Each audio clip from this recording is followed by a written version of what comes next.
మన ఎక్సర్సైజ్లో చివరిగా రిపోర్ట్స్ అనేటివి ఎలా ఉంటాయో చూస్తాం. రకరకాల రిపోర్ట్స్ అంటే డేటా ఎంట్రీ అంతా ఇంతకు ముందర ఓచర్ ఎంట్రీ అంతా కూడా ఫినిష్ అయిపోయింది. సో ఫైనల్గా మనం రిపోర్ట్స్ చూసుకోవాలి. రిపోర్ట్స్ చూసుకుంటే ఏ ట్రాన్సాక్షన్స్ ఎలా జరిగి ఉన్నాయి అనేది మనకి క్లియర్గా అవగాహనకి వస్తుంది. సో ఈ రిపోర్ట్స్లో చూడండి, గేట్వే ఆఫ్ టాలీలో రిపోర్ట్స్ కింద ఫస్ట్ బ్యాలెన్స్ షీట్ ఉంది. దీన్ని సెలెక్ట్ చేసినట్లయితే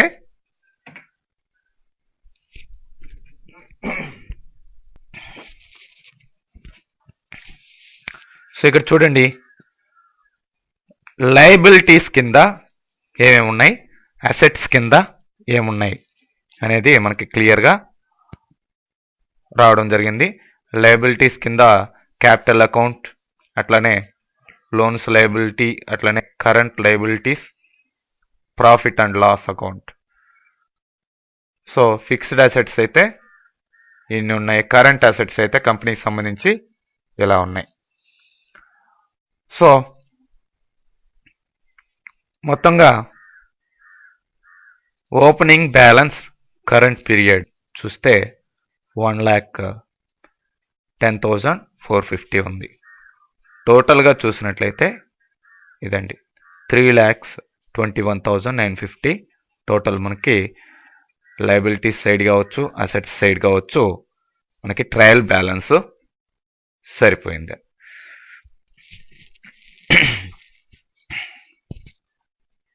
ఓకే, మరి ఒక్కొక్క దాంట్లో కూడా మీరు ఎంటర్ అయినట్లయితే, సపోజ్ క్యాపిటల్ అకౌంట్ కింద ఎంటర్ అయినట్లయితే మళ్ళీ దానికి సంబంధించిన డీటెయిల్స్ వస్తూ ఉంటాయి. మళ్ళీ ఎంటర్ ప్రెస్ చేస్తే మళ్ళీ దానికి సంబంధించిన డీటెయిల్స్ వస్తూ ఉంటాయి.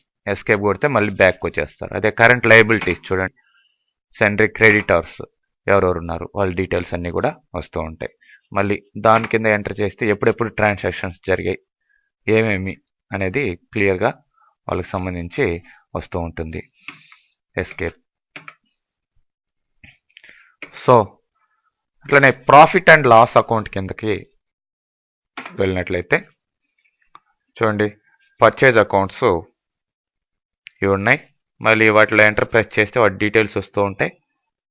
గ్రాస్ ప్రాఫిట్ వచ్చేసి ఇలా ఉంది. సో టోటల్గా 2,10,000 వచ్చింది. ఇండైరెక్ట్ ఎక్స్పెన్సెస్ మనకి ఇలా 23,050 రూపీస్ ఉంది. నెట్ ప్రాఫిట్, సో ఇదనమాట నెట్ ప్రాఫిట్ ఇట్లా చూపించడం జరిగింది. అంటే సేల్స్ అకౌంట్స్ కింద చూసినట్లయితే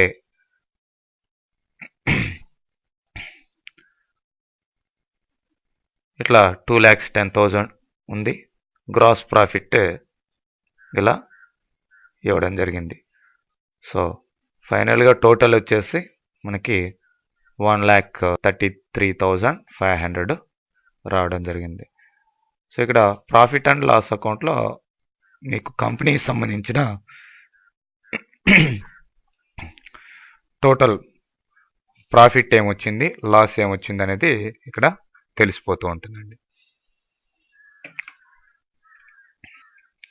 నెక్స్ట్ స్టాక్ ఏదన్నా మెయింటైన్ చేస్తున్నట్లయితే మనం ఇన్వెంటరీలోకి వెళ్ళలేవు కాబట్టి స్టాక్కి సంబంధించిన డీటెయిల్స్ ఏమీ లేవు. సో ఎస్కేప్ ప్రెస్ చేయండి. Next ratio analysis. సో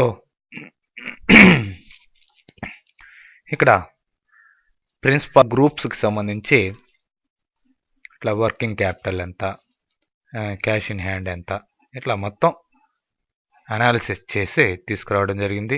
అదే కరెంట్ రేషియో నిష్పత్తి ప్రకారం, ఇట్లా పర్సంటేజ్ ప్రకారం gross profit, net profit, open operating cost, turnover in days,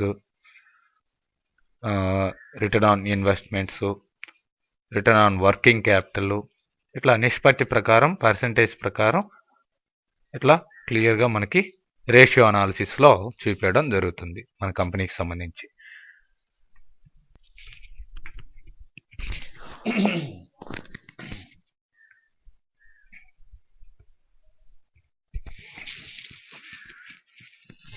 next ఇక్కడ డిస్ప్లేలోకి వెళ్ళినట్లయితే డిస్ప్లే, ఈ డిస్ప్లే మెనూలో రకరకాల రిపోర్ట్స్ మనకి చూసుకునే అవకాశం ఉంది. Trial balance. సో ట్రయల్ బ్యాలెన్స్లో ఇక్కడ డెబిట్ టు క్రెడిట్ సంబంధించి ఇక్కడ రకరకాల లెడ్జెస్కి సంబంధించి క్లియర్గా ఈ అమౌంట్స్ అన్నీ ఈ రిపోర్ట్ అంతా చూపించడం జరుగుతుంది. సో క్యాపిటల్ అకౌంట్ క్రెడిట్ ఎంత, అట్లనే కరెంట్ లయబిలిటీస్, ఫిక్స్డ్ అసెట్స్, అట్లనే sales accounts. For example sales అకౌంట్లో డెబిట్ ఉంది, క్రెడిట్ ఉంది. పర్చేజ్ అకౌంట్స్ డెబిట్ ఉంది, క్రెడిట్ ఉంది. అంటే 2 రకాల ట్రాన్సాక్షన్స్ జరుగున్నాయి. అంటే ఇవ్వడము తీసుకోవడం అంతా కూడా జరుగుంది. గ్రాండ్ టోటల్ చూసినట్లయితే మీకు 4,41,500 రూపీస్ ఇక్కడ ట్రయల్ బ్యాలెన్స్లో మనకి రావడం జరిగింది. అట్లనే డే బుక్ చూడండి. ఒక డే ప్రకారం డే వైజ్ డేట్ రావడం జరిగింది. ఏమేమి ట్రాన్సాక్షన్స్ జరిగాయి, ఏ ఓచర్ ఎంట్రీస్ జరిగాయి, ఆ ఓచర్ నెంబర్స్ ఏంటి, అట్లనే డెబిట్ ఎంత, క్రెడిట్ ఎంత. సో ఇట్లా క్లియర్గా మనం అంతా ఒకే డేలో ఎంటర్ చేసేసాం కాబట్టి అట్లా వచ్చాయి. లేదంటే డే వైజ్ కూడా మీకు రావడం జరుగుతుంది. ఒక్కొక్క రోజుకి సపరేట్గా కూడా రావడం జరుగుతుంది డే బుక్లో. అట్లనే అకౌంట్ బుక్స్లోకి వెళ్తే మళ్ళీ క్యాష్ బ్యాంక్ బుక్స్ సపరేట్గాను, నెక్స్ట్ లెడ్జర్ వైజ్, ఏ లెడ్జర్ వైజ్ కావాలంటే ఆ లెడ్జర్ వైజ్ మనం చూసుకోవచ్చు. సపోజ్ క్రెడిట్ పర్చేజెస్ ఏం జరిగాయి చూడాలి అనుకోండి. సో క్రెడిట్ పర్చేజెస్ కింద ఎంటర్ ప్రెస్ చేసినట్లయితే ఏమేమి జరిగాయి వాటి డీటెయిల్స్ అంతా కూడా రావడం జరుగుతుంది. అట్లనే సపోజ్ క్రెడిట్ సేల్స్, అట్లా లెడ్జర్ వైజ్ మనం చూసుకునే అవకాశం ఉంటుంది. అట్లనే గ్రూప్ సమ్మరీ కావాలి. ఫర్ ఎగ్జాంపుల్ మనకి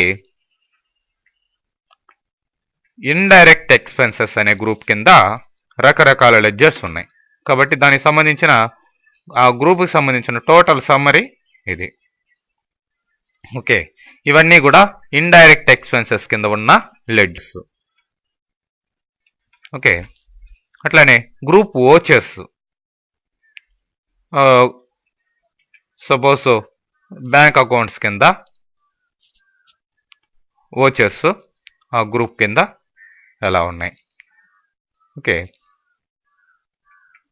ఇట్లా కాంట్రా, పేమెంట్, రిసిప్ట్ ఇవన్నీ కూడా తీసుకున్నాం. గ్రూప్ వైజ్ ఓచర్ ఎంట్రీస్ ఎలా జరిగాయి. సేల్స్ పర్చేజ్ రిజిస్టర్ చూడండి. సేల్స్ పర్చేజ్ రిజిస్టర్ ఇక్కడ ఎంటర్ ప్రెస్ చేస్తే మళ్ళీ దాంట్లో డీటెయిల్స్లోకి వెళ్ళడం జరుగుతుంది. అట్లనే జర్నల్ ద్వారా ఏమేమి జరుగున్నాయి. టోటల్ ఓచర్స్ 5 ఓచర్స్ జర్నల్లో ఉన్నాయి. ఎంటర్ ప్రెస్ చేస్తే జర్నల్ ఎంట్రీస్ ఏ టైప్లో ఏమేమి జరిగాయి అని మళ్ళీ మనకి క్లియర్గా ఒక్కొక్క దాని గురించి కూడా మనం చూసుకునే అవకాశం ఉంటుంది. సో ఒక్కొక్క దాంట్లోకి ఎంటర్ అవుతూ ఉంటే, ఎంటర్ ప్రెస్ చేసుకుంటూ ఉంటే డీటెయిల్స్ బయటపడుతూ ఉంటాయి మనకి. సో అట్లనే statements of accounts, out standings, receivables, payables. Okay, payables ఏమున్నాయి, రిసీవబుల్స్ మనకి రావాల్సినవి ఏమున్నాయి, పెండింగ్ అమౌంట్. అట్లనే లెడ్జర్స్ మనకి ఎవరైతే వీళ్ళు ఉన్నారో సెంట్రీ క్రెడిటర్స్, డెబిటర్స్, వాళ్ళకి సంబంధించి అవుట్ స్టాండింగ్స్ మొత్తం కూడా మనకి బయటపడతాయి అన్నమాట. మనం పే చేయాల్సినవి కావచ్చు, మనకి రావాల్సినవి కావచ్చు. సో ఇట్లా స్టాటిస్టిక్స్ అంతా కూడా రావడం జరిగింది.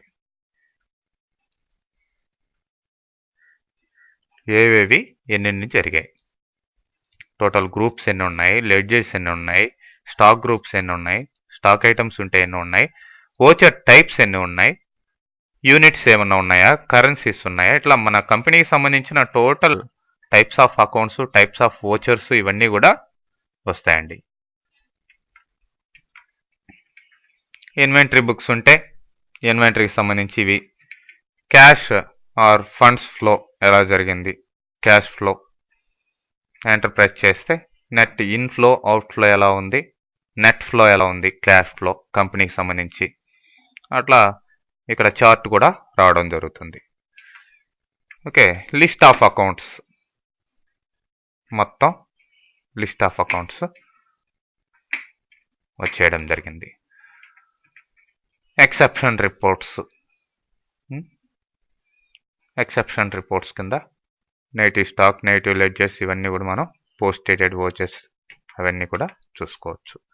ఓకే, ఈ విధంగా రకరకాల రిపోర్ట్స్ని మనం చూసుకొని మెయింటైన్ చేసే అవకాశం టాలీలో ఉందండి. సో ఈ ఎక్సర్సైజ్ ఇంతటితో